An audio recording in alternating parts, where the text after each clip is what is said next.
आज हमारा विषय आरोहणी पाठ का तृतीय खंड हम ले लेते हैं। यहाँ से हमने पहले खंड में रूप सिंह और शेखर कपूर किस प्रकार जो है घोड़ों के माध्यम से महिप के द्वारा माही गांव तक लाए जाते हैं तो वो बताया गया था। उस बीच क्या क्या वर्णन आया था हम सब ने देखा था कि किस प्रकार रूप सिंह ने अपने ही बड़े भाई को भूप सिंह को जब वो भाग रहा था तो भूप सिंह के द्वारा पकड़ लिया गया था। वो गांव से भाग रहा था जब 9-10 साल का ही था वो भी। तो उस समय भूप सिंह के द्वारा वो पकड़ लिया गया था और भूप सिंह को रूप सिंह ने धक्का दे दिया था। तो किस प्रकार जो है भूप सिंह उसको ऊपर लेके आया था वो हम सब ने पूरी कहानी पढ़ी थी। दूसरे खंड में हमने पढ़ा था कि जब वो गांव माही गांव पहुंचते हैं तो किस प्रकार जो है त्रिलोक सिंह एक बूढ़े हैं उससे परिचित से होते हैं। फिर जैसे पहाड़ के वर्णन चल जाता है कि पहाड़ पर चढ़ने के लिए तो हमें सरकार जो है 4,000 रुपये देती है, किस काम के देती है, उनके लिए वो आश्चर्य था। और फिर जब अपने घर वालों के बारे में रूप सिंह ने वहाँ पूछा है तो यहाँ बूढ़े त्रिलोक के द्वारा बताया जाता है कि वो तो जो है इस संसार से ऊपर जा बसे, घर कहाँ, तो ग्यार उसने बताया था घर को ग्यार। तो ग्यार जो है वो हमें बताया, उसने बताया था कि वो जो है इस पहाड़ के ऊपर चला गया है, एक पहाड़ के ऊपर यानी घर। और माँ बाप के बारे में वो और भी ऊपर चले गए हैं, उसने ये जवाब दिया था। तो ये था। अब हम आगे जब रूप सिंह और भूप सिंह दोनों जो है दोनों भाई एक दूसरे को पहचान लेते हैं।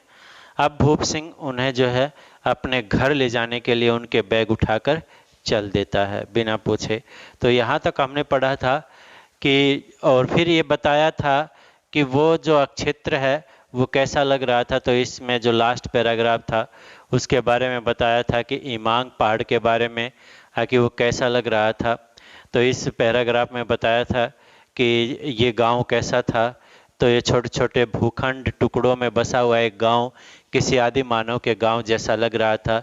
चारों ओर झाड़ झखाड़ थे, यानी कहने का मतलब वैसे ही झाड़ीदार पेड़ थे चारों ओर। बगल में बहती साथ में बह रही थी सूपी नदी जो शोर मचा रही थी और बीच बीच में कुछ बादल के टुकड़े आ जा रहे थे जिनसे आंख में चलती खेलता उनका वजूद यानी उनकी हकीकत, उनका जो कह सकते हैं कि वो जो यानी गांव वालों के वजूद की बात यहाँ पर की गई है। कभी कभी तो भ्रम होता था कि बादल तैर रहे हैं कि या वे तैर रहे हैं, यानी बादल जो है चारों ओर क्योंकि काफ़ी ऊंचाई पर है माही गांव, तो ऐसा लग रहा था क्योंकि धुंध की तरह छोटे छोटे बादल नजर आते हैं तो ऐसा लग रहा होता है कि शायद बादल तैर रहे हैं कि वो तैर रहे हैं, ऐसा लग रहा था। उस गांव के सौंदर्य का वर्णन यहाँ पर किया गया है। चढ़ाई शुरू हो गई, यानी अब जो है भूप सिंह जो है उनको लेकर जा रहा है अपने साथ। और क्योंकि हिमांग के ऊपर जो है भूप सिंह ने अपना घर बना लिया है बिल्कुल ऊपर जाकर, और जबकि गांव माही जो है उस पहाड़ की तलहटी में है, नीचे है। तो हिमांग के ऊपर बनाया है तो इसका मतलब अब उनको जो है ऊपर चढ़ाई करनी पड़ेगी और वहाँ अकेला ही रहता है तो ऐसा नहीं है कि कोई रास्ता भी घोड़े वोड़े का बना है, सीधा कहीं से भी उस पहाड़ पर चढ़ना होता है। तो वैसे ही चढ़ाई शुरू हुई। प्राय खड़ी चढ़ाई थी। खड़ी चढ़ाई का अर्थ होता है कि ये नहीं है कि कोई बना रखी हो, सीढ़ी वीडिया बना रखी हो, सीधा ही चढ़ना है। पहले तो पेड़ और पत्थरों के सहारे चढ़ते रहे थे वे, फिर रुक गए। क्या हुआ? आगे नहीं चढ़ पा रहा है। भूप सिंह ने पूछा रूप सिंह से, क्या हुआ, आगे नहीं चढ़ पा रहा? भूप ने ऊपर से पूछा, बस इतना भर पहाड़ीपन रह गया है, बचा है, यानी केवल इतना ही पहाड़ीपन रह गया है। गया है ई है ना, गया ही है ना, यानी तो इतना ही बच गया ना, अर्थात पहाड़ से भागा तो पहाड़ पर चढ़ नहीं पा रहा, ये जो बच गया ना अब। और वैसे चढ़ाता सिखाता पहाड़ों पर चढ़ना है लेकिन खुद चढ़ा नहीं। तो ये था। भूप ने ऊपर से पूछा, बस इतना भर पहाड़ीपन बचा है गया, ये पूछा था। फिर से नीचे उसके पास आए, यानी भूप सिंह आए। उन्होंने गले के मफलर की मजबूती परखी, यानी कितना मजबूत है गले का जो मफलर कपड़ा जो रखते हैं वो। फिर उसे कमर में बांधकर दोनों छोरों को दिखाते हुए कहा, यानी उस कपड़े को कमर में बांध लिया और दो छोर दिखाते हुए उन दोनों को कहा कि भूला, दिखाते हुए कहा, भूला ले पकड़ इसको, यानी भूला छोटे भाई को अनुज को बोलते हैं पहाड़ी लोग, तो इसको जो है इन दोनों छोरों को पकड़ ले। फिर उन्होंने शेखर की ओर देखा जो और भी नीचे खड़ा हाँफ रहे थे, यानी उसमें तो कुछ पहाड़ीपन बचा हुआ था, शेखर और भी नीचे हाँफ रहा था। उस पे और हाँफने का अर्थ होता है थक जाने के बाद जो है ज्यादा सांस तेज हो जाना, वो हाँफ रहा था। पहले इसे चढ़ा ले, फिर आपको, यानी पहले इसको यानी रूप सिंह को चढ़ा लेता हूँ, यानी अपने छोटे भाई को। फिर कहा कि फिर आपको आऊँगा मैं लेने। शेखर ने हामी भरी, यानी हाँ भरी, चलो ठीक है पहले इसको चढ़ा दो। यहाँ पर भूप सिंह की ताकत के बारे में बताया कि वो दोनों थक गए और फिर भी उसने अपने छोटे भाई को जो है ऊपर चढ़ाने के लिए मफलर बांध लिया कमर पे और उसको कहा। अब भूप आगे आगे चढ़ रहे थे और उनकी कमर में बंधे मफलर के छोर को पकड़े पकड़े रूप सिंह पीछे पीछे। बाप रे! बिना किसी आधुनिक उपकरण के सिर्फ पेड़ों और पत्थरों के नाम मात्र के स्पोर्ट पर, यानी स्पोर्ट का मतलब सहारे पर, केवल नाम मात्र सहारा था पत्थरों पर, शरीर का संतुलन बनाते हुए चढ़ना, यानी शरीर को संतुलित रखकर, क्योंकि हल्का सा भी पैर फिसला और सीधा नीचे खाई में। तो यही सभी बातें। आधुनिक उपकरण का मतलब कोई मशीन, कोई पेन बिन, किसी प्रकार के पिन आदि पत्थरों में ड्रिल आदि करके नहीं चढ़ा है, कोई आधुनिक उपकरण नहीं है। मात्र पहाड़ों में ही जो पत्थरों में जो स्पोर्ट है उन्हीं पर हाथ रखकर और शरीर का संतुलन बनाते हुए आगे बढ़ा। बीच बीच में रुककर हिदायत भी देते हैं। हिदायत का मतलब सावधानी पूर्वक चढ़ने के लिए बताते हैं। देखे थई मजबूती से पकड़ी के राखी, यानी तुम मजबूत से पकड़ के रखना। इन न हवा की गिर गैल सुपिन मा, यानी हवा के एक झोंके से सीधा सुपिन में गिरोगे, यानी इसे मजबूती से पकड़ के रखो, ना ऐसा ना हो कि सुपिन में जाकर गिर जाओ। भूप दादा सांप थे या छिपकली थे, बनमानुस थे, यानी क्या थे? ये बताया गया है कि पता नहीं क्या थे, सांप की तरह, छिपकली की तरह छिपकर, वन मानुष यानी जंगल में रहने वाले मनुष्य, या रोबोट थे जो आजकल आधुनिक कंप्यूटर के बनाए हुए मशीन आदमी होते हैं। वह जिस धैर्य, आत्मविश्वास, ताकत और कुशलता से, यानी निपुणता से मांसपेशियों को, यानी अपने जो है नसों को, अपने हाथों की ताकत को और अंगों का नायाब अनोखे ढंग से उपयोग कर रहे थे, वह उसके लिए हैरत की चीज थी। यानी रूप सिंह के लिए वो एक हैरान कर देने वाली चीज थी। फिर अकेले का भार मात्र होता तो भी एक बात होती, यानी यहाँ तो पहाड़ों पर अकेले का भार ही लेकर चलना बड़ा मुश्किल होता है, लेकिन वह तो खुद के साथ साथ उसे भी, यानी रूप सिंह को भी खींचे हुए लेकर जा रहे थे, यानी उसे भी खींच कर ले जा रहे थे। 12 वर्ष पहले ठीक इसी तरह ढलान के ऊपर ले आए थे उसे, यानी जब रूप सिंह ने उसको धक्का दे दिया था, गिरा दिया था, तो भूप सिंह ही उसको इस प्रकार ऊपर लेकर आए थे। तो घंटे भर लगे ऊपर पहुंचने में, यानी 1 घंटे के आसपास समय ऊपर पहुंचने में लग गया। उन्होंने वहीं से किसी को आवाज दी, यानी भूप सिंह ने किसी को आवाज दी, शायद उन लोगों के आने की सूचना दे रहे थे, शायद उन लोगों की सूचना देने के लिए किया गया। यहाँ म्याल शब्द आया है। म्याल का अर्थ होता है पहाड़ पर चढ़ना, पहाड़ होता है, म्याल का अर्थ होता है। और यहाँ रूप सिंह और शेखर कपूर और भूप सिंह आगे आगे चढ़ रहे थे जब पहाड़ पर चढ़ाई शुरू की। रूप सिंह थोड़ी सी और पीछे है और शेखर कपूर और पीछे हाँफ रहा था बैठा बैठा। तो यहाँ भूप सिंह ने पूछा भी कि क्या इतना ही पहाड़ीपन रह गया है, तो इतना भर पहाड़ीपन बचा है? तो उसने पूछा था और फिर अपने गले के मफलर को कमर पर बांधा था और रूप सिंह को उसके दोनों छोर किनारे पकड़ने के लिए कहा था। और फिर रूप सिंह को जो ऊपर चढ़ाने की और शेखर कपूर से कहा था कि आप जो है थोड़ी देर यहीं बैठिए, मैं आपको भी लेने आऊँगा। तो ये बात हुई थी। तो ये था। अब आगे देखते हैं भूप सिंह जो है क्या क्या थे। सांप थे, छिपकली थे, वन मानुस थे, क्या थे, यानी सबसे यहाँ पर तुलना की है कि कुछ नहीं कहा जा सकता, क्योंकि वो पहाड़ पर बिना किसी आधुनिक उपकरण के चढ़ रहे थे। फिर जवाब की प्रतीक्षा किए बगैर, यानी उसने अपने घर में जो ऊपर बना रखा था जो भी, उसमें उसने आवाज लगाई थी, लेकिन उसकी आवाज आए ना आए इसकी उसने कोई इंतजार नहीं किया। हाँफता हुआ छोड़कर शेखर को ले आने के लिए, यानी रूप सिंह को हाँफता हुआ छोड़कर शेखर को ले आने के लिए नीचे उतरने लगे भूप सिंह। देखते ही देखते इमांग पर, इमांग उस पहाड़ का नाम है जिस पर वो सबसे ऊंचा पहाड़ था, वहां का छाए बादलों में अदृश्य हो गए, यानी दिखाई देना बंद हो गए, यानी धीरे धीरे नीचे उतरे, कुछ देर के बाद दिखाई देना बंद हो गए। ऊपर रूप ने देखा, अब ऊपर रूप सिंह तो ऊपर पहुंच गया था, तो उसने अब हिमांग पर आकर, उस पहाड़ पर आकर क्या क्या देखा कि पहाड़ की पीठ पर कुछ दूर तक जमीन प्राय समतल थी, यानी सीधी बनी हुई थी, जिसमें मकई की फसल खड़ी हुई थी। कौन सी फसल की बात यहां पर की गई है? ऊपर मकई की फसल की, मकई की फसल की। अक्षेत्र के यानी खेत के चारों ओर सेब, देवदार के पेड़ थे। सेब के पेड़ में तो फल भी लगे हुए थे, यानी सेब भी लगे हुए थे। यानी ऊपर इमांग पर जाकर देखा तो भूप सिंह ने क्या क्या इंतजाम, कैसी कैसी खेती कर रखी थी। पेड़ ज्यादा दिनों के नहीं थे, अर्थात छोटे ही थे अभी। यह देखने से ही लग रहा था कि उसने गौर किया कि ऐसे ही पेड़ नीचे भी कुछ दूर तक फैलते गए थे, यानी नीचे ढलान पर वहां से तो कुछ दूर तक लगे हुए थे। पूरे अक्षेत्र की परिक्रमा करता हुआ, यानी चारों ओर घूमता हुआ पूरे खेत के वह आधी दूरी तक पहुंचा होगा कि उसे एक गुफानुमा, यानी जैसे पहाड़ में गुफा होती है उस आकार का एक आश्रम दिखा, एक आश्रय स्थल, रहने की जगह दिखाई दी। उसी के बगल में दो छानी, छानी का अर्थ होता है छान, घास फूस की छत बनाकर झोपड़ी बना लेना, वही होता है।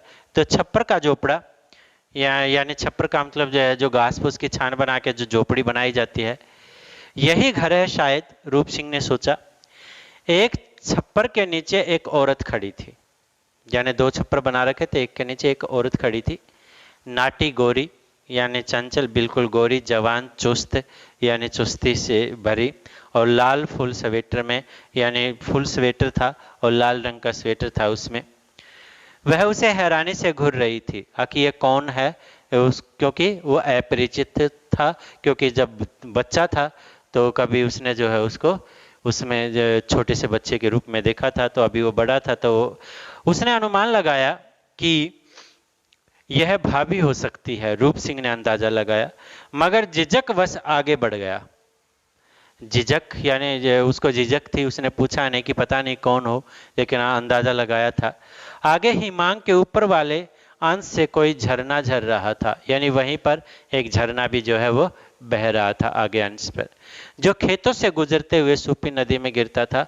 वह झरना जो खेतों से होकर सुपिन नदी में गिर रहा था। हवा में बर्फीली शाम की ठंडक, यानी बर्फ की तरह शीतल ठंड जो है वो ठंडक बढ़ गई थी, यानी जैसे जैसे शाम होती है तो बहुत, क्योंकि रात को बर्फ गिरती है ऐसे क्षेत्रों में, तो वहाँ पर जो है बहुत ज़्यादा ठंड शाम को बढ़ जाती है। और देखते ही देखते कोहरा घना हो गया, यानी धीरे धीरे कोहरा का मतलब धुंध जो है वो वहाँ छा गई, क्योंकि रात को बर्फ गिरती है। कि लगता था पृथ्वी पर पहाड़ की स्पीड को छोड़कर, ऐसा लगता ही है धुंध में जहाँ पर भी हम उपस्थित होते हैं, ऐसा लगता है जैसे यहाँ इसी अक्षय जगह को छोड़कर बाकी संसार में और कुछ नहीं है। तो ऐसा ही लग रहा था कि बाकी यहाँ पर कुछ नहीं है, कहीं भी नहीं है, यानी और कुछ यहाँ अस्तित्व ही नहीं बचा है। शेखर को लेकर आ गए थे भूप सिंह, यानी भूप शेखर को ले आए ऊपर। तब तक, जब तक उसने खेत के चारों ओर परिक्रमा की, चारों ओर देखा, आते ही उन्होंने भाभी देवर के बीच संवादहीनता, अर्थात अब तक कोई बातचीत नहीं हो रही थी, संवाद रहित था, उसकी जड़ता को यानी उसकी मूल को ताड़ लिया, यानी समझ लिया, और बोले, रूप तेरी भाभी, यानी बाबी बोला भाभी, यानी ये तुम्हारी भाभी है। रूप ने आगे बढ़कर उस औरत के पांव छुए। बूंदाबांदी शुरू हो गई थी, क्योंकि बड़ी भाभी थी, पैर छूने ही थे। पति पत्नी गृहस्थी के सामान को समेटने में लग गए, यानी बूंदाबांदी शुरू होते ही जो बाहर लकड़ियां रखी होती हैं, बाहर जो सामान रखा होता है, वो सारा का सारा समेटना पड़ता है। रूप और शेखर गुफा में बिछे पटरों पर ही, यानी बिछे लकड़ी के फट्टे थे, उन पर ही लेट गए। कौन कौन? रूप सिंह और शेखर कपूर। क्योंकि दोनों ही थके हुए थे। रूप शेखर ने पुकारा, ऊँ, उसकी आवाज आई, क्योंकि दोनों थके हुए हैं। यार, it was a rare experience, यानी वास्तविक अनुभव तो यही है। हाँ, क्यों? क्योंकि वो तो अभी जो पहाड़ पर चढ़ रहे थे, वो साधनों के माध्यम से चढ़ रहे थे। अभी जो एक्सपीरियंस था उनका, और वो भी भूप सिंह की देन, वो ऊपर चढ़ आए किसी न किसी प्रकार सहारा देकर, नहीं तो वो भी नहीं चढ़ पाते। तो वो महीप घोड़े वाला लड़का तेरी इन्हीं भाभीश्री का लड़का है? प्रश्न किया शेखर कपूर ने, कि जो वो महीप था जो हमें घोड़े पर लेकर आया था, क्या तुम्हारा इन्हीं भाभीश्री का लड़का है? बताया तो यही गया, यानी गांव वालों के द्वारा यही बताया गया था। हूँ, मुझे लगता है कहीं कोई गड़बड़ है, यानी कुछ न कुछ दिक्कत है यहाँ पर। मुझे नहीं लगता कि वो इन्हीं का लड़का है, क्योंकि वो नीचे रह रहा है और ये ऊपर रह रहे हैं, तो कोई न कोई बात तो ज़रूर है। तो उन्होंने इस प्रकार का अंदाज़ा दोनों ने लगाया, यानी कहीं तो गड़बड़ है ही, तो ये एहसास उन्होंने किया। यहाँ पर क्यों उनको ऐसा लगा है? क्योंकि जो महीप है वो उन दोनों से अलग है, और वो घोड़े के लाने ले जाने में, यानी उन्हीं के ढोने में, यानी उनको भाड़ा किराया जो मिलता है उसी से अपना गुजारा कर रहा था। और 9-10 साल का लड़का है, वो यहाँ ऊपर नहीं आया है, तो इसका मतलब कोई न कोई गड़बड़ जरूर है। नींद की झील में डूब गया रूप का जवाब, यानी क्योंकि थका हुआ था इसलिए। जाने कब तक सोते रहे वे, यानी पता नहीं कब तक सोते रहे। रात के किसी पहर जगाया था भूप सिंह ने, यानी रात हो गई थी, भूप ने जगाया। लो यकी खा लो, यानी ये जो है मक्की आदि को कहा गया है, जो भी है ये खा लो, यकी पड़े रहो। वैसे यहीं कहा है कि यहीं खा लो, यहीं पड़े रहो, बहुत जोरों की बारिश है बाहर, यानी बहुत तेज बारिश हो रही है। सचमुच बाहर वर्षा कहर ढा रही थी, अर्थात बारिश बहुत तेज मूसलाधार हो रही थी। तो चारों ओर कहर ढाने का अभिप्राय हमें पता है, या मुसीबतें ढाना, यानी तोड़ फोड़ देना, कुछ ना कुछ ये चलता रहता है। तो बहुत तेज बारिश होती है तो बहुत सारा नुकसान भी करके जाती है, तो ये सब हो रहा था। सुबह उठे तो आसमान साफ था। पूर्व की दो पहाड़ियों के बीच, यानी पूर्व की दिशा की तरफ कहा है, धुंध के पर्दे के पीछे से किसी बच्चे की तरह झांक रहा था लाल लाल सूरज। सूर्य की बात की गई है, दो पहाड़ों के बीच से सूर्य झांक रहा था, यानी सूर्य उदय हुआ था। धुंध अरुणाभ हो रही थी, यानी सूर्य की लाल किरणों से लाल हो रही थी। अरुण का अर्थ होता है लाल, आभा का मतलब सौंदर्य, यानी लाल रंग से सौंदर्य बिखेर रही थी। धीरे धीरे छटी थी कुछ धुंध, यानी धीरे धीरे जैसे जैसे सूरज की किरणें तेज होती हैं तो धुंध कुछ छट जाती है। तो नीचे झांकने पर माही के छोटे छोटे गरौंदे, यदि इमांग से देखें तो छोटे छोटे घर अजीब से अनोखे से लग रहे थे। भूरे पानी के गहरे तल में पड़ी मछलियों, यानी वहाँ सुपी नदी की बात की गई है। शीप गोंगे की तरह हल्का सा, यानी वो गांव कैसा लग रहा था, जैसे बुरा पानी हो और उसमें मछलियाँ, सीप, गोंगे ये सब हल्के हल्के आभास मात्र नजर आ रहे हों। तो वैसे ही घरों का भी उस माही गांव के घर भी ऐसे ही लग रहे थे। जैसे मात्र ये है कि यहाँ पर गांव है और घर हैं, ये बस्ती है, यानी स्पष्ट नजर नहीं आ रहे थे। जैसे धुंधले पानी में मछलियाँ, सीप और गोंगे हल्के नजर आते हैं, वैसे ही लग रहा था। भाई से मिलकर कैसा लगा रूप? शेखर ने एकांत में यानी अकेले ये प्रश्न किया। भाई, बस थोड़ी सी ही धुंध छटी है अभी, अर्थात अब कुछ कुछ पता भाई के बारे में अभी लगा है।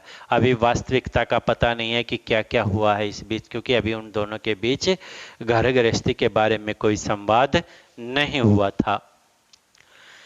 हूँ कहते हैं, लियोनार्डो दा विंची ने पहाड़ को देखकर कहा था, एक अंग्रेजी जो थे लेखक थे, कहा था कि मेरी मोनालिसा यहाँ है।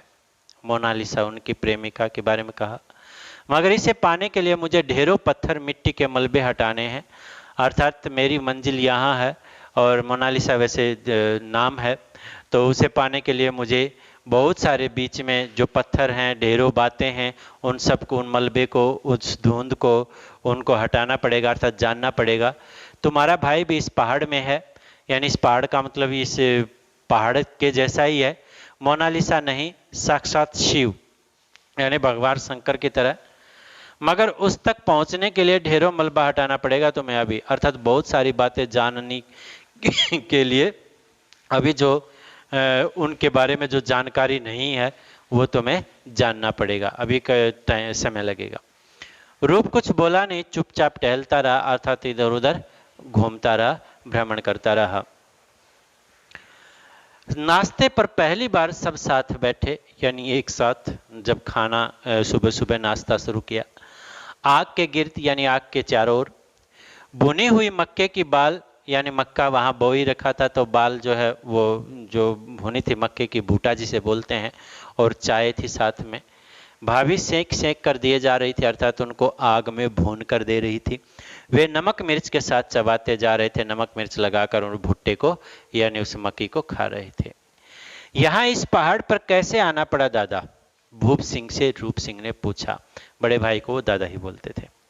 मलबा हटाने की रूप सिंह की एक अदद कोशिश, एक बहुत बड़ी कोशिश थी कि किसी प्रकार मलबा हटाने का अभिप्राय ये है, जो बातें उनको पता नहीं वो जानकारी लेने के लिए उसका प्रयास था। यहाँ भूप ने मक्के से हाथ को गर्म करते हुए जैसे पीछे दूर तक देखा, यानी भूप सिंह ने यहाँ यानी क्वेश्चन किया, यहाँ कैसे आया? तो भूप ने मक्के के, तो क्योंकि ठंड काफ़ी थी तो मक्की जो गर्म थी, मक्के का जो बाल थी वो गर्म थी, उसी से हाथ गर्म करते हुए पीछे दूर तक देखा, अर्थात यहाँ पहुँचने में काफ़ी दूरी है, वह उसने दिखाने का प्रयास किया। आज इतने वर्षों बाद यही पूछने के लिए आया है, यानी आज इतने वर्षों के बाद यही पूछने के लिए आया है, क्वेश्चन किया। मुझे और शर्मिंदा न करें। रूप सिंह ने कहा कि मुझे और शर्मिंदा न करें, पहले ही मैं इतना शर्मिंदा हूँ कि मैं 11-12 वर्षों तक जो है मैं यहाँ से दूर रहा। और उसने कहा कि अच्छा ये पूछने के लिए आया कि हम जी रहे हैं या मर रहे हैं, ये कहा। तो सुन बुइला, यानी सुनो छोटे भाई, अनुज को बुइला शब्द बार बार आया है। तुमने सिर पर पहाड़ टूटने की कहावत तो सुनी होगी। उसने कहा सिर पर पहाड़ टूटने का अभिप्राय क्या होता है? मुसीबतों का पहाड़ टूटना होता है, यानी मुसीबतों का सिर पर गिरना होता है। तो बहुत सुनी होगी, यानी बहुत सुनी होगी। सुनने में बहुत भारी नहीं लगती, यानी यदि सुने कि पहाड़ टूटना, सिर पर पहाड़ टूटना, ये आसान सी लगती है और कोई बड़ी भी नहीं लगती ये बात। लेकिन इसकी सच्चाई तो वही जाने है, यानी इसकी सच्चाई तो वही जानता है जिस पर सचमुच का पहाड़ टूटा हो, जिस पर सच्चाई में पहाड़ टूटकर गिरा हो, वही जानता है। सिर पर पहाड़ गिरना तो कहावत है, हम कह देते हैं सिर पर पहाड़ टूटना, हम उसका अर्थ लगा लेते हैं मुसीबतों का अचानक सिर पर आना, हमारे ऊपर मुसीबतें आ जाना अचानक। लेकिन जहां पहाड़ हकीकत में टूटता है, उसकी हकीकत, उसका सचमुच पहाड़ टूटना कौन जानता है? जिस पर हकीकत में पहाड़ टूटा हो। भाभी और बुने हुए भुट्टे दे रही थी, यानी और दे रही थी, उन्होंने मना कर दिया, यानी भूप ने मना कर दिया, क्योंकि अब वही दर्द आ गया जो वास्तविक था। तेरे जाने के बाद अगले साल बहुत बर्फ गिरी, यानी रूप सिंह जब चला गया उससे अगले साल। यह हिमांग पहाड़ उसका बोझ न उठा सका, यानी इतनी बर्फ गिरी कि हिमांग पर वो बोझ नहीं उठा। धसक गया मतलब भूस्खलन हो जाना, गिर जाना। और अपने 30 नाली खेत, यानी 30 नाले खेत की माप जो है वहां पर होता है पहाड़ों में, और उसके अनुसार जो है इस प्रकार मापे जाते हैं सीढ़ीनुमा, तो उसी प्रकार। मकान माँ, यानी मकान, माँ, बाबा सब दब गए मलबे में, यानी जो मलबा पड़ा था पहाड़ का उसमें सारे के सारे दब गए। मैं ही किसी तरह बच गया। छानी पर था, छानी का मतलब ऊंचाई पर था कहीं, इसलिए वहीं से तबाही देखी थी मैंने लाचार, यानी वहीं से मैं ये सारी तबाही देख रहा था। मैं लाचार था, कुछ नहीं कर सकता था, असहाय था, सहायता नहीं कर सकता था। तू होता तो पहाड़ का मलबा क्या था, यानी तू होता तो पहाड़ का मलबा कोई बड़ा नहीं होता, पहाड़ तक हटा लेते दोनों, यानी हम दोनों पहाड़ तक हटा सकते थे यदि दोनों होते तो, दोनों भाई। खेत भी खींचकर निकाल लेते, यानी हम अपने खेतों को भी निकाल सकते थे यदि दोनों होते। तो यही कहा माँ बाप को भी, लेकिन नहीं हो सका, वही पहाड़ कब्र बन गया था सबका, यानी कब्र का अर्थ मिट्टी में ही, पत्थरों में ही दब गए। भूप थोड़ी देर के लिए चुप हो गई। क्यों चुप हो गए? क्योंकि उसके अंदर जो वो समय याद किया जिस समय पहाड़ धंसा था, तो वो समय याद करते ही जो है उसको गला भर गया और वो बोल नहीं सके। तू तो पहले ही भाग चुका था, यानी पहले ही जा चुका था मुझे अकेला छोड़कर। फिर मैं बहुत भटका, यानी इधर उधर घूमा, बहुत छटपटाया, क्योंकि दुख में माँ बाप को निकालने के लिए औरों का मदद भी मांगी, इधर उधर भागा, लेकिन कहीं सहारा ना मिला। सहारा देता भी कौन, यानी कौन सहारा देता? सभी अपने अपने से ही तबाह, यानी इस पूरे गांव पर ही मुसीबत पड़ी थी, सब अपने अपने ढंग से तबाह हो गए थे। तो सब अपनों अपनों को ढूंढ रहे थे। 10-10 किलोमीटर तक जगह जगह धंसा हुए थे, यानी 10-10 किलोमीटर तक पहाड़ जो है वो धंस गए थे। रास्ते बदल गए, यानी आते आते रूप सिंह ने भी कहा कि यहाँ तो एक मैदान होता था, यहाँ वो होता था, तो यहाँ पर सब कुछ बदल चुका था। नदियाँ बदल गई, इतनी बड़ी तबाही हो चुकी थी, और मैं खिसियाई आंखों से, यानी खिसियाई का मतलब खिजा हुआ कि कुछ नहीं कर सकता, इस हिमांग को देखा करता, यानी इस हिमांग की तरफ गई। इसने मेरा सब कुछ लूटा है, मैं इस हिमांग पहाड़ को देखता रहता था, आखिर इस पहाड़ ने ही मेरा सब कुछ बर्बाद किया है। वैसे मौत की तरह फैला हुआ म्याल, यानी मौत की तरह फैला हुआ ये पहाड़। तो भूप सिंह ने जो है यहाँ पर परिवार के बारे में बताया रूप सिंह को कि किस किस प्रकार हुआ कि तेरे जाने के 1 साल बाद बहुत सारी बर्फ पड़ी थी, और उस बर्फ का जो बोझ है, यानी इतनी ज़्यादा बर्फ हुई, जैसे केदारनाथ में भी भूस्खलन हुआ था, वहाँ पर भी बहुत ज़्यादा बर्फ इकट्ठी थी और वहाँ किस प्रकार लाखों लोग मारे गए थे, तो वैसे ही यहाँ पर भी जो है हिमांग पर भी बहुत सारी बर्फ जमा हो गई और उसका बोझ नहीं उठा सका, तो वो पहाड़ खिसक गया। और खिसकने के कारण किस प्रकार भूप सिंह ने बताया कि मैं दूर खड़ा किसी ऊंचाई से ये सब सारा मंजर देख रहा था। भूप सिंह इसलिए बच गया क्योंकि वो वहां नहीं था, इसी कारण बच गया।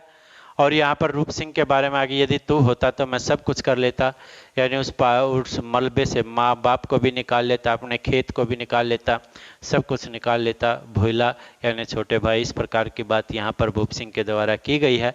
और जब ये सब कुछ नष्ट हुआ तो उस पहाड़ की तरफ वो खिसियाई आंखों से, नज़रों से देखता रहता था। क्योंकि इसी ने तो मेरे पूरे परिवार के लोगों को की कब्र जो है वो खुदवा दी थी, इसी म्याल ने, इसी पहाड़ ने। और मौत की तरह, यानी जैसे यही मौत की तबाही का मंजर जो करने वाला हो, उसी तरह म्याल ये पहाड़ फैला हुआ था।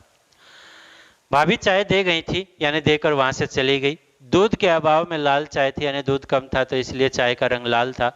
भूप ने पहले गिलास की चाय में भाप से अपनी पनियाई आंखों को सेका, यानी जिन आंखों में पानी आ चुका था ऐसी आंखों को उन्होंने सेका, यानी सुखाने का प्रयास किया। फिर गिलास को दोनों हाथों में दबा लिया, यानी जैसे आदमी चिंता में हो और दुख में हो तब जो है एक गिलास को तरफ दोनों हाथों से पकड़े रहता है, वैसे ही पता नहीं किस आत्मीय उष्मा की तलाश थी, यानी अपनेपन की गर्मी की खोज थी उन्हें। वे हैरान हो उनकी इस विचित्र लीला को देख रहे थे, यानी अनोखी लीला को, अनोखे आकार को, इसको देख रहे थे। तुझे बचपन में बाबा की सुनाई गई एक कहानी याद है? भूप सिंह ने कहा कि बाबा ने बचपन में हमें एक कहानी सुनाई थी, वो याद है।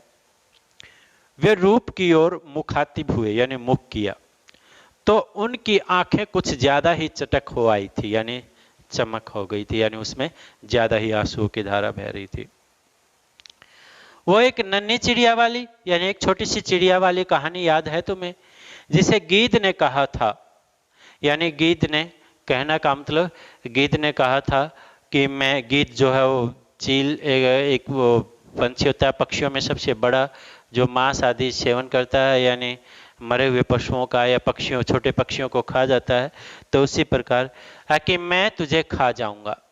नहीं, खैर मैं याद दिलाता हूँ। इसने, रूप सिंह ने कहा कि नहीं मुझे याद नहीं है। तो भूप सिंह ने कहा कि मैं याद दिलाता हूँ। गिद्ध के ऐसा करने पर चिड़िया डर गई थी।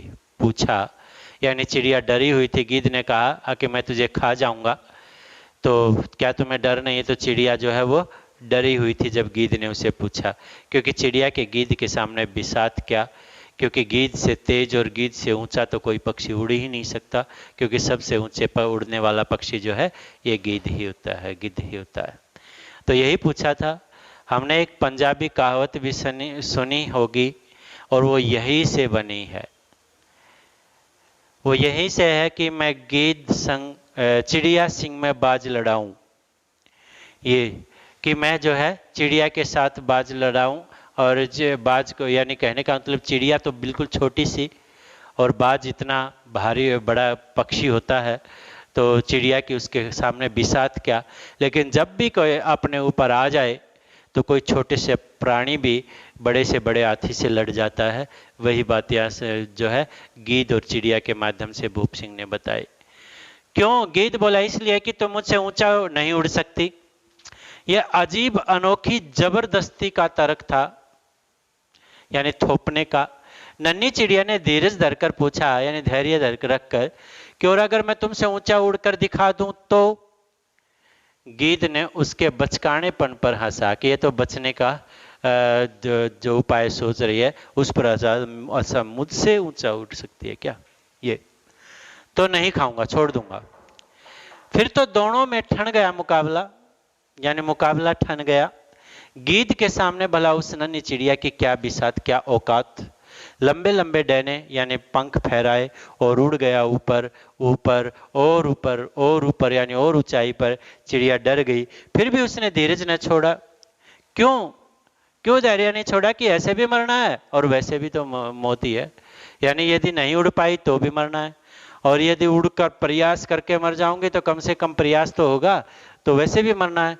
तो क्यों ना मौत से दो दो हाथ करके, यानी मुकाबला करके ही मरूं, यानी ऐसे मरूं, यानी कम से कम प्रयास करके तो मरना कोई दुख तो नहीं होगा ना, कम से कम मरने का मलाल तो नहीं हो रहेगा, यानी दुख नहीं रहेगा। फिर तो पूरी ताकत लगा दी उसने उड़ने में, यानी चिड़िया ने। लगा कि प्राण ही निकल जाएंगे, ऐसा लगा कि जान निकल जाएगी। जान पे खेल गई, यानी जान पर खेल गई चिड़िया, और सारी ताकत लगाकर उड़कर जा बैठी गिद्ध की पीठ पर, यानी पूरी ताकत लगा दी चिड़िया ने, क्योंकि वैसे भी मरना है वैसे भी मरना है, इससे अच्छा तो लड़के ही मरना बेहतर है। तो उसने पूरी ताकत लगा दी और गिद्ध की पीठ के ऊपर जाकर बैठ गई।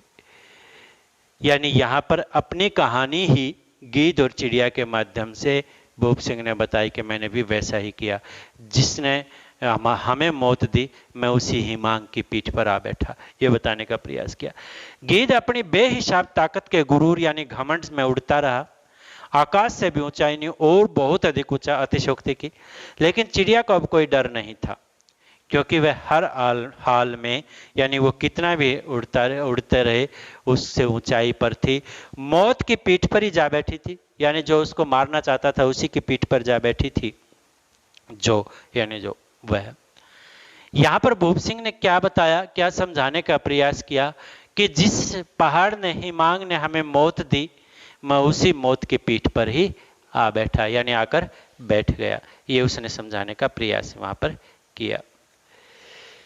कहानी खत्म कर अपने सामने के मंजर को देखने लगे भूप, यानी आसपास के खेत खलियान को। उन्होंने बीड़ी सुलगा ली, जैसा कि वो पीते थे, तो बीड़ी पीते थे। दो एक कश खींचे, फिर बोले, तो बोला इसी तरह मैं भी आ बैठा मौत की इस पीठ पर, उसी की जिसने मेरा सब कुछ निगल लिया, यानी खा लिया, मार दिया। धीरे धीरे मलबा हटाता रहा यहाँ का, यानी यहाँ की जो मिट्टी है उसको धीरे धीरे सीधी करता रहा। थोड़ी बहुत खेती शुरू करी, अकेला अकेला लगा, यानी अकेला लगा रहा पहले तो एक औरत ले आया नीचे से, तो विवाह करके एक औरत को मैं अपने साथ ले आया, क्योंकि पहले अकेला जो है वो काम करता रहा। कौन? शैला। कौन? शैला। रूप चौकन्ना हो उठा सहसा, यानी रूप अचानक चकित हो गया, चौकन्ना हो गया। हाँ, अभी तक मुझे याद है। इस बार भूप के चौकन्ने की बारी थी। क्योंकि चौंकने की बारी क्यों थी भूप की? क्योंकि अब एक क्षण को वह तरासा हुआ चित्तीदार चेहरा, यानी भूप सिंह का चेहरा जो है वो तरासा हुआ, चित्ते चित्ते थे चेहरे पर, स्निग्ध होता सा लगा, यानी चिकना होता सा लगा, यानी प्रसन्नता से दिखता हुआ सा लगा। फिर उस पर एक नामालूम सी धुंध छा गई, यानी पता नहीं कैसी उदासी जो है उस पर छा गई। सैला के आने से खेती फैल गई, यानी धीरे धीरे सैला आई तो खेती बढ़ती चली गई, क्योंकि दोनों ने जो है एक दूसरे का सहारा दिया और उस खेती को उन्होंने आगे बढ़ाया। इसके बाद तो हमने खेतों को डलवा बनाया, मगर एक मुसीबत, पानी कहाँ से आए, यानी एक मुसीबत थी उनके सामने कि पानी कहाँ से आए, ये मुसीबत थी। क्योंकि वहाँ पर तो पहाड़ था और पानी कहाँ से आ सकता है खेती के लिए? खेती के लिए पहाड़ की भी ज़रूरत होती है। तो एक दिन पानी की खोज में हम चढ़ गए इस हिमांग के साबुत ऊंचे हिस्से पर, यानी पहाड़ पर कहीं भी चढ़ जाओ और ऊंचा हिस्सा तो दिखाई देता ही है, तो उस ऊंचे पर हिस्से पर चढ़े। वहां हमने देखा कि एक झरना यूं ही उस तरफ सुपिन में गिर रहा था, यानी बेकार में ही एक झरना सुपिन नदी में गिर रहा था, जो रूप सिंह ने आते ही देखा था, वो खेतों के बीच था। उसे मोड़ लेने से पानी की समस्या हल हो सकती थी, मगर बीच में ऊंचा था, यानी कि पहाड़ काटना था, यानी बीच में, मगर बीच में ऊंचा था, ये उस पहाड़ को काट के ही इस पानी को यहाँ लाया जा सकता था। तो हमने कवार के दिन चुने, जब रातों को बर्फ जमने लगती थी। कवार का मतलब सर्दियों के दिन चुने, जब रातों को बर्फ जम जाती है और झरने का पानी भी जम जाता है, तो उस समय तो बर्फ जमने लगती थी और दिन को पिघलने लगती थी, मगर थोड़ी थोड़ी, यानी हल्की हल्की पिघलती थी दिन में, यानी इतना भी नहीं कि धार तेज हो, यानी झरने की धार तेज हो, और इतना भी नहीं कि बर्फ जमकर सख्त हो जाए, इतना भी नहीं था। क्योंकि ऐसे दिन चुने गए कि हम झरने को मोड़ कर लाने में सफल हो जाएं, तो इसलिए उन्होंने जो है कंवार के दिन इस प्रकार के चुने कि दिन में बर्फ पिघल जाए हल्की हल्की, और जो है रात को बर्फ जम जाए और कम ही पिघले, ऐसे दिन चुने। बड़ी मेहनत की हम दोनों ने, मगर झरने को मोड़कर लाने में सफल हो ही गए आखिर, यानी बहुत ज़्यादा मेहनत हम दोनों ने की, आखिर में हम झरने को मोड़ लाए। जाड़े में तो जम जाता होगा, फिर बर्फ से ढक जाता होगा यह सब, यानी ये सारा का सारा बर्फ से ढक जाता होगा, जम जाता होगा। शेखर ने पूछ लिया, अभी जम गया जी, यानी अभी से जम गया, अभी इतनी सर्दियां नहीं आई। भूप ने कहा, लेकिन गर्मी पाएगा तो पिघल जाएगा, लेकिन जैसे ही गर्मी मिलेगी तो पिघल जाएगा। ये पेड़ लगा रखे हैं ना, यानी पेड़ ज़्यादा लगे होंगे तो बर्फ़ जो है वो हल्की जमेगी, और जैसे ही थोड़ी हवा चलेगी या जो है धूप आएगी तो पिघल जाती है। काफ़ी लकड़ी जमा कर लेते हैं, यानी काफ़ी लकड़ी जो है, क्योंकि सर्दियों में वो काम आती है फिर, और 24 घंटे आग जलती रहती है, यानी यहाँ जब बर्फ़ गिरती है तो बर्फ़ से आग को भिड़ा देते हैं, यानी आग से बर्फ़ को भिड़ा देते हैं, यानी मगर भाभी गई कहाँ? रूप सिंह ने पूछा। मेरा मतलब सैला भाभी की बात उसने की। यही पूछा कि भाभी गई कहाँ, और मेरा मतलब सैला भाभी, ये पूछा। तो वो ये तो बता रहा था कि तेरी भाभी आने से, यानी तेरी भाभी के आने से खेत का काम बढ़ता गया। काम हम दोनों के बूते पर नहीं था, फिर उसको बच्चा भी होने वाला था, तो हम एक ले आए दूसरी औरत, अर्थात एक दूसरी औरत जो है एक विवाह और कर लिया, क्योंकि काम ज़्यादा था, और फिर सैला को बच्चा भी होने वाला था। दूसरी भाभी, सैला से एक बेटा हुआ महिप। फिर एक दिन महिप अभी 9 साल का ही था कि उसकी माँ को जाने क्या सुझाने, जाने क्या समझ में आया कि एक दिन यहीं से सुपिन नदी में कूद गई। स्तब्ध रह गया, हैरान रह गया रूप और शेखर।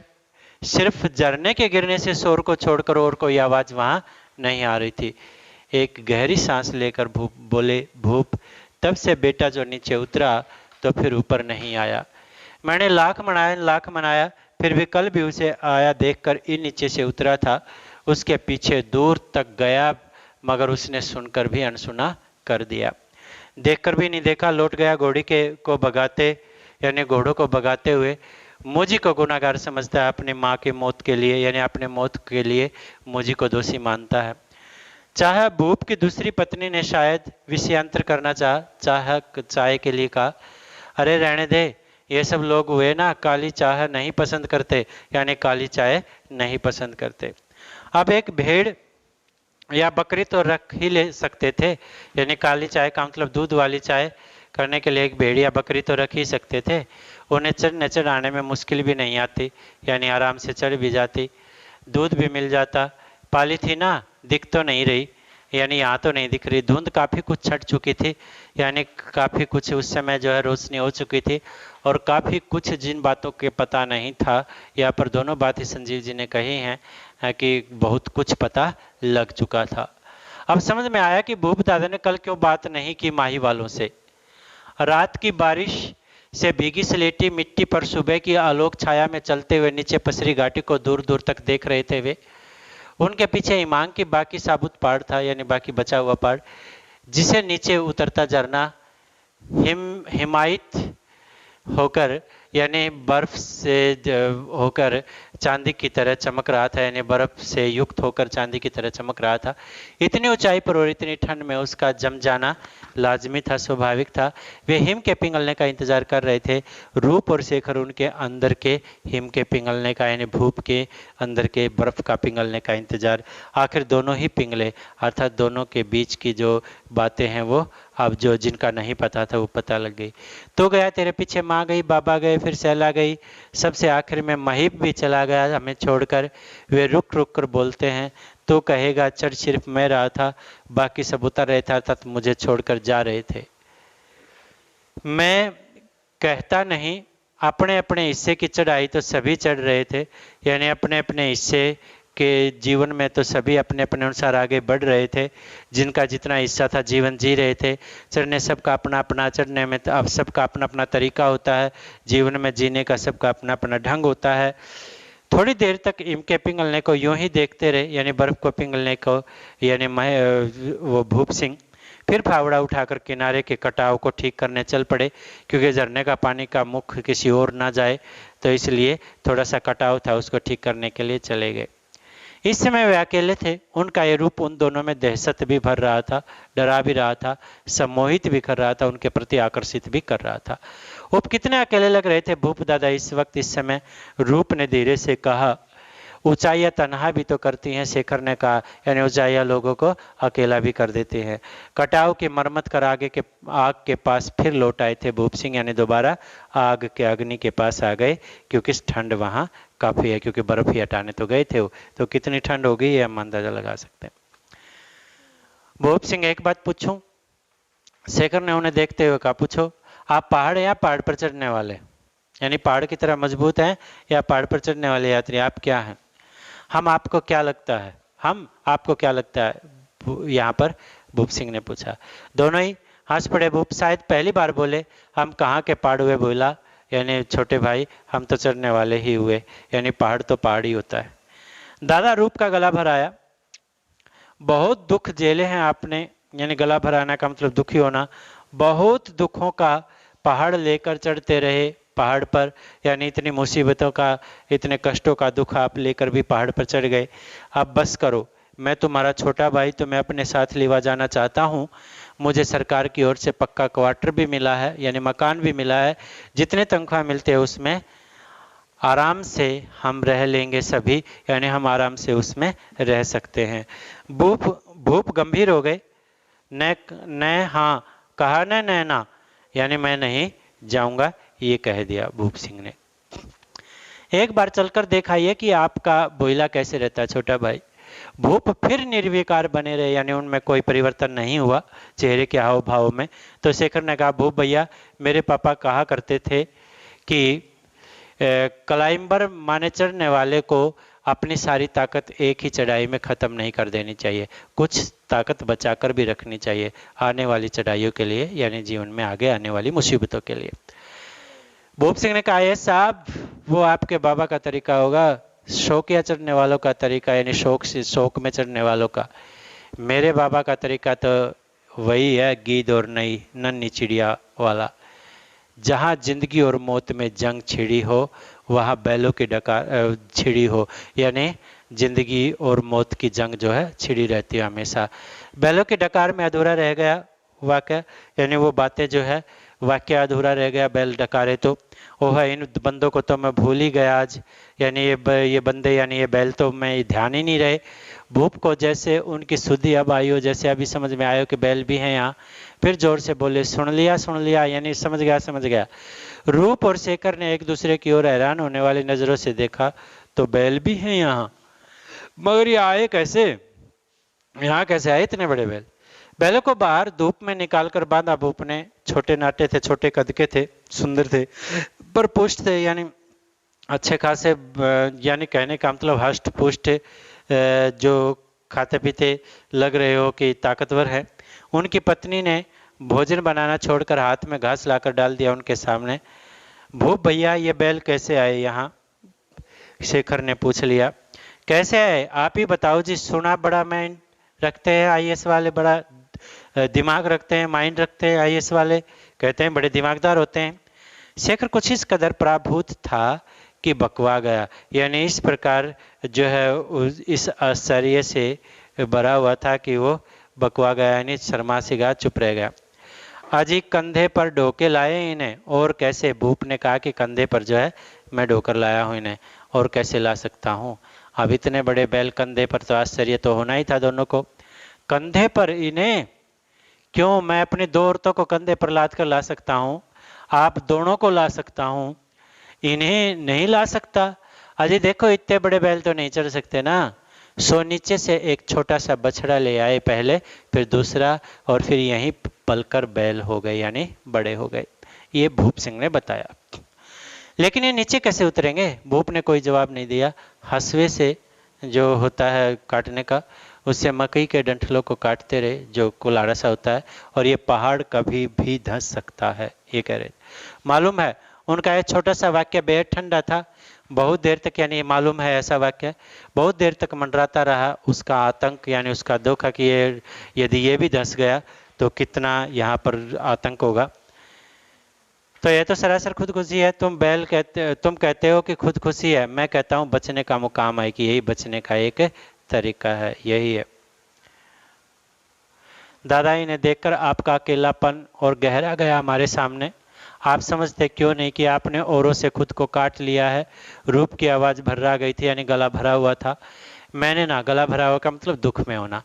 मैंने ना, पिछले साल गर्मियों में नीचे आग लगी, इसी झरने को मोड़कर बुझाई थी हमने आग। अभी कल ही नीचे नहीं गया था, यानी ऐसा नहीं है कि कल ही मैं नीचे नहीं गया था, मैंने झरने से जो है मोड़कर आग बुझाई थी, नीचे आग लग गई थी। मगर आपने किसी से बात तो नहीं की ना? नहीं की, दुख था इसलिए नहीं की। लेकिन देवता जानते हैं, यानी भगवान जानते हैं, जो कभी उनका बुरा सोचा हो मन में, यानी मन में। यहाँ जहाँ हूँ, यानी यहाँ जहाँ हूँ बुरा सोचूंगा भी कैसे, मुझे तो सभी पर दया आती है यहाँ से नीचे देखने पर। मगर यहाँ आप अकेले हैं, ये पूछा।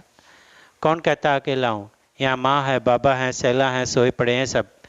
यहाँ महीप है, बल्द है, यानी बैल हैं, मेरी घरवाली है, मौत के मुंह से निकाले गए खेत हैं, पेड़ हैं, झरना है। इन पहाड़ों में मेरे पुरखों यानी पूर्वजों, मेरे प्यारों की आत्माएं भटकती रहती हैं, मैं उनसे बात करता रहता हूँ। तो आप क्यों कैसे कह सकते हो कि मैं यहाँ अकेला हूँ, ये कहा। दादा ये सब देखकर सुन सुनकर मेरा कलेजा मुँह को आ रहा है, यानी दुख भर रहा है। अभी से भी बची खुची जिंदगी के साथ इंसाफ किया जा सकता है, अर्थात बची खुची जिंदगी को भी ईमानदारी से जिया जा सकता है, आसान ढंग से। भूप ने अपने भीगी पलकों ऊपर उठाई तो वे अंदर जल रही थी, यानी उनके अंदर क्रोध था। बहुत इंसाफ किया तुम सभी ने मेरे साथ, बहुत, यानी मुझे पता है कि तुमने कैसा इंसाफ किया, सब छोड़कर भाग गए। अब माफ करो भोला, यानी छोटे भाई, मेरी खुददारी को बख्श दो। अब तो जिंदा रहने तक न बल्द उतर सकते हैं न हम, यानी न तो अब जिंदा रहने तक ये बैल उतर सकते हैं न मैं उतर सकता हूँ। तो ये था हमारा पाठ, और इसमें जो है आपको ध्यान से सुन लेना है, समझ लेना है कि यहाँ पर जो है भूप सिंह कितने बड़े पहाड़ यानी कितने बड़े मुसीबतों से टकराने वाले व्यक्ति हैं और कैसी कैसी मुसीबतें जो उनके सामने आती है। तो ये सब था। तो काफ़ी बड़ी वीडियो बन गई होगी, तो आप जो है इसको इतना ही रखिए और इसके लघु प्रश्नोत्तर जो है आपके पास भेज दिए जाएंगे, जो आपको उनको देखकर जो है एक बार याद कर लेना है। ओके, और वो लिखने भी हैं।